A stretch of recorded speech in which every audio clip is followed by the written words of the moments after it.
Cuba, Haiti, Venezuela, Nicaragua തുടങ്ങിയ രാജ്യങ്ങളിൽ നിന്നുള്ള കുടിയേറ്റക്കാർക്ക് അമേരിക്കയിൽ തുടരാനുള്ള അനുമതി റദ്ദാക്കാൻ ട്രംപ്. പ്രത്യേക പദ്ധതി വഴി ബൈഡൻ്റെ ഭരണകാലത്ത് അമേരിക്കയിൽ എത്തിയവരാണ് ഇവർ. അധികാരത്തിൽ എത്തിയ നിമിഷം ഡൊണാൾഡ് ട്രംപ് ഈ രാജ്യങ്ങളിൽ നിന്നുള്ള കുടിയേറ്റക്കാർക്ക് നൽകിയിരുന്ന പ്രത്യേക സ്പോൺസർഷിപ്പ് പദ്ധതി സസ്പെൻഡ് ചെയ്തിരുന്നു. ജോ ബൈഡന്റെ കാലത്ത് ഏറെ ചർച്ച ചെയ്യപ്പെട്ട CHNV സ്പോൺസർഷിപ്പ് പദ്ധതി പ്രകാരമാണ് 5,30,000 പേർ അമേരിക്കയിലെത്തിയത്.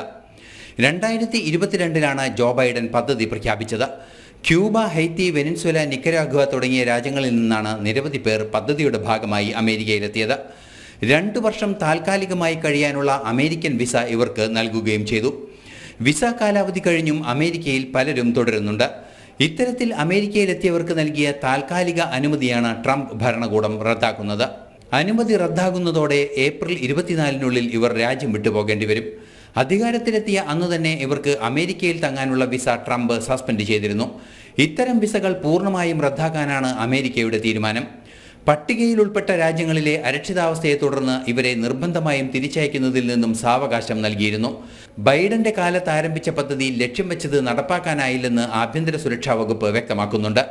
യുദ്ധകാലത്ത് അമേരിക്കയിലെത്തിയ 2,40,000 യുക്രൈൻ സ്വദേശികളെയും തിരിച്ചയക്കാനുള്ള പദ്ധതിയും അമേരിക്ക തയ്യാറാക്കുന്നുണ്ടെന്നാണ് സൂചന. ഇന്റർനാഷണൽ ഡെസ്ക്, ജനം.